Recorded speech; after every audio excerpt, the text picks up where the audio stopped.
एक दुनिया का बहुत बड़ा इंटरनेशनल कंजूस था, नाम था उसका कोड़ीमल। एक कोड़ी इकट्ठा करके बहुत बड़ा सेठ बन गया, बहुत बड़ा अमीर बन गया। उसके आसपास कोई और उससे ज्यादा कंजूस और उससे ज्यादा अमीर आदमी नहीं था। किसी इंटरनेशनल फकीर को उसका एक पत्र मिला, एक चिट्ठी मिली। वो चिट्ठी में लिखा था कि फला फला राज्य में फला फला नाम का बहुत बड़ा कंजूस रहता है, आज तक उसने समाज को एक भी कौड़ी या एक पैसा दान नहीं दिया। सहयोग बिना कैसे काम होता है? हम लोग रोज सोचते, जब रोज खाना खाते हैं, एक उंगली से कोई खाना खाता है क्या? किसी ने एक उंगली से खाना खाया? आपको 5 उंगली जोड़नी पड़ती तब जाके आपके मुंह तक खाना जाता है, पेट भरता 5 उंगली के साथ। किसी चीज को तोड़ना पड़े तो 5 उंगली जुड़ जाती है, दोनों हाथ जुड़ जाते तब किसी चीज को तोड़ पाते हो। सहयोग वगैरह कार्य असफल हो जाता है। कंजूस को चिट्ठी मिली और कंजूस को चिट्ठी में लिखा, अगर आपने इस सेठ से दान ले लिया तो आपको इस राज्य का राजा बना दिया जाएगा। सेठ अपना चल के आया, कंजूस के दरवाजे पे जाके बैठ गया। दोपहर के 12 बजे, दोपहर के 12 बजे बैठा, कुंडी खटखटाई। सेठ ने अपने दरवाजे को खोलने बगैर ही रोशनदान से देखा कि बाहर उसके एक फकीर बैठा है। वो हंसने लगा। वो हंसने इसलिए लगा कि आज तक जितने भी फकीर, जितने भी भिखारी उसके दरवाजे पे आए, उसने आज तक किसी भिखारी को भोजन तो दूर की बात है, आज तक अन्न का एक दाना तक नहीं दिया। लोग ऐसे प्राउड फील करते हैं जो किसी को दान नहीं देते, किसी का सहयोग नहीं करते, जो समाज की लड़ाई से, समाज के सहयोग से बचते हैं, वो अपने भीतर ही प्राउड फील करते हैं। वो बहुत बड़े बादशाह है, खुद के बादशाह। वो सेठ प्राउड फील करने लगा, ये बेवकूफ फकीर आ गया मेरे दरवाजे पे। जानते हो, जाके लेट गया। दिन के 3 बजे सेठ ने फिर कुंडी खोल के देखा तो फकीर बैठा था। फकीर से बोला कि फकीर बाबा चले जाओ, टाइम तुम्हारा यहां पे ऐसे ही वेस्ट जा रहा है, व्यर्थ का समय बर्बाद कर रहे हो, यहां आपको कुछ नहीं मिलने वाला, कुछ नहीं मिलेगा। बोला फकीर, जिसके दरवाजे पे गया हूं खाली हाथ नहीं गया, या तो लेकर जाऊंगा या मिट कर जाऊंगा, समाधि यही बना के जाऊंगा। मैं तो निश्चित करके आया हूं, या तो लेके जाऊंगा या समाधि अपनी तेरे दरवाजे पे बना के जाऊंगा। निर्णय तेरे को लेना देना है या समाधि बनवानी है। बोले कि फकीर तो बड़ा जिद्दी है। सेठ ने अपने सेठानी से कहा कि जाओ, घर में बासी भोजन रखा होगा। ये जिद्दी सेठ है, जाएगा नहीं, मरने की धमकी दे रहा है। मर गया तो गांव में बदनामी हो जाएगी, राजा फांसी पे चढ़ा देगा। तो सेठानी थाली में बासी भोजन लेकर आई। जब बासी भोजन लेकर आई तो फकीर को दिया गया। फकीर ने लेने से इनकार कर दिया और बोला कि सेठ जी, बासी भोजन नहीं करूंगा। हाँ, जब आया था अगर देते सूखा रूखा बासी वो ले लेता, पर तुमने 3 घंटे मेरे बर्बाद कर दिए। 12 बजे से बैठा हो, 3 बज गए हैं और 3 घंटे के बाद भी बासी भोजन करो, ये मेरे स्वाभिमान को स्वीकार नहीं, ये मेरे स्वाभिमान को स्वीकार नहीं। आप सोचिए, फकीर का भी स्वाभिमान होता है। फकीर भी इतने सस्ते नहीं है कि फकीर भी बासी भोजन लेकर चले जाए। बोले कि मेरे स्वाभिमान को स्वीकार नहीं है, अगर खाना ही देना है तो ताजा भोजन खिलाया जाए। सेठ ने बोला, ये कौन सा पागलपन है, मैंने बासी तक किसी को नहीं दिया, तुम्हें ताजा कैसे खिला दूं? बोले कि कोई बात नहीं, समाधि की तैयारी। बोला सेठ, सोच ले समाधि बनेगी। 6 बज गए शाम के और देखा तो फकीर भाई लेटा बेचारा, शरीर हाँफने लगा उसका, फकीर का, लगता कि मर जाएगा। सेठ ने सेठानी से कहा कि जल्दी से भोजन तैयार करो, अगर मर गया बदनामी हो जाएगी, राजा फांसी पे चढ़ा देगा, सारी धन दौलत हमारी लूट के ले जाएगा।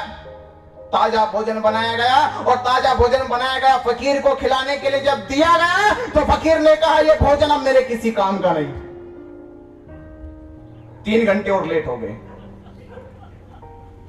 3 घंटे और लेट हो गए, भोजन मेरे काम का नहीं, 3 घंटे पहले देते तो ले लेता। स्वाभिमान होता है। समय समय की बात है, समय गया तो कोई किसी चीज की अहमियत नहीं रहती। बोला जब फकीर तो सही सेठ कहता तो क्या लोगे? बोला देना है तो अनाज की 5 बोरियां मुझे दे दे। कहा एक बार भोजन की 5 बोरियों पे बात चली गई। सेठ हैरान हो गया, एक वक्त के भोजन की बात से 5 बोरी अनाज कैसे दूं? जिसको अनाज का दाना ना दिया हो किसी को, वो 5 बोरी कैसे दे दे? पर जिद्दी फकीर, जिद्द के सामने बड़े बड़े अहंकारी लोग, बड़े बड़े हिमालय, बड़े बड़े ताकतवर लोग भी घुटने टेक देते हैं।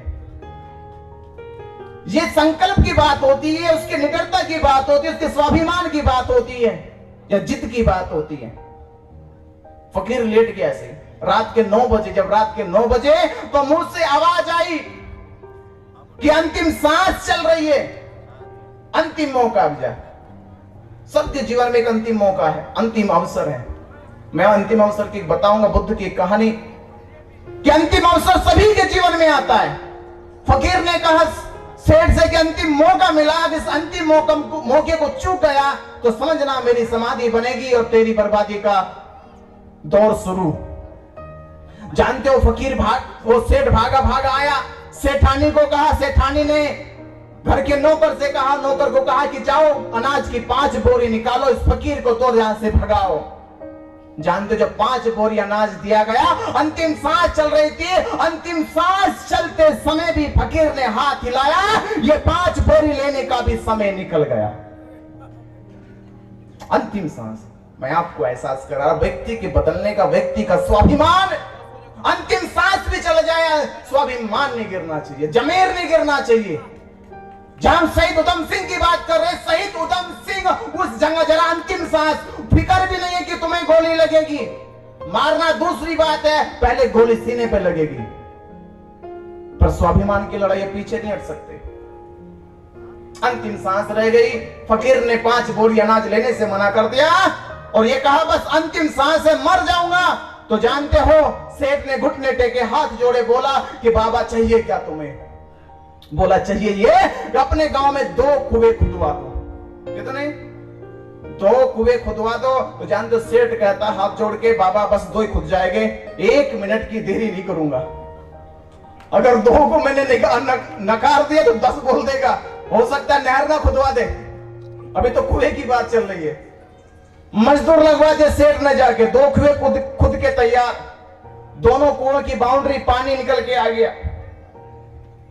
फकीर ने सेठ से कहा कि मैं जा रहा हूं भारत भ्रमण पे, मैं भारत भ्रमण पे जा रहा हूं, एक कुआं मेरा और एक कुआं इस राज्य के लोगों का, इस राज्य के लोगों का एक कुआं है और एक कुआं मेरा है, और मेरे कुएं को ऊपर से ढक दिया जाए, और ये जो दूसरा कुआं है इसका पानी राज्य के लोगों के लिए पीने के लिए खोल दिया जाए।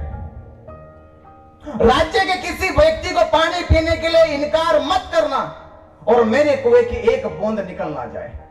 ध्यान रखना, अगर 1 बूंद कम हो गई तो तुझे पता कि 1 बूंद से समुद्र मांग लूंगा। बोला कि बाबा चिंता मत करो, पहरा खुद दूंगा, 1 बूंद नहीं निकलने दूंगा। जानते हो फकीर चला गया भ्रमण पे, 1 साल के बाद लौट कर आया। जब 1 साल के बाद लौट कर आया और सेठ से कहा कि मेरे कुएं को खोला जाए। जब कुआं खोला गया, कुएं से जिससे ढका था वो हटाया गया, तो जब झांक कर देखा कुएं के भीतर, तो कुएं के भीतर पानी की बूंद तो कम होने की बात दूर की, उसमें 1 बूंद पानी नहीं था। और जब 1 बूंद पानी फकीर को नहीं दिखा तो सेठ को हार्ट अटैक आ गया। बोला था कि 1 बूंद कम हो जाए तो समुद्र मांग लूंगा, इसको तो 1 बूंद भी नहीं बचा।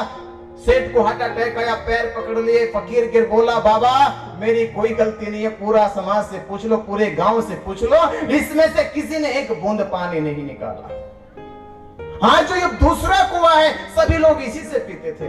अब जब फकीर ने उसमें झांक कर देखा तो उसमें पानी उतना ही था जितना 1 साल पहले था, उसमें 1 बूंद पानी कम नहीं हुआ। अब जानते हो बहुत, अब जो शिक्षा की बात है वो अब सुनने वाली है। तो जानते हो फकीर ने क्या कहा सेठ से कि सेठ दिमाग में कुछ आया तुम्हारे? बोला कुछ समझ में नहीं आया।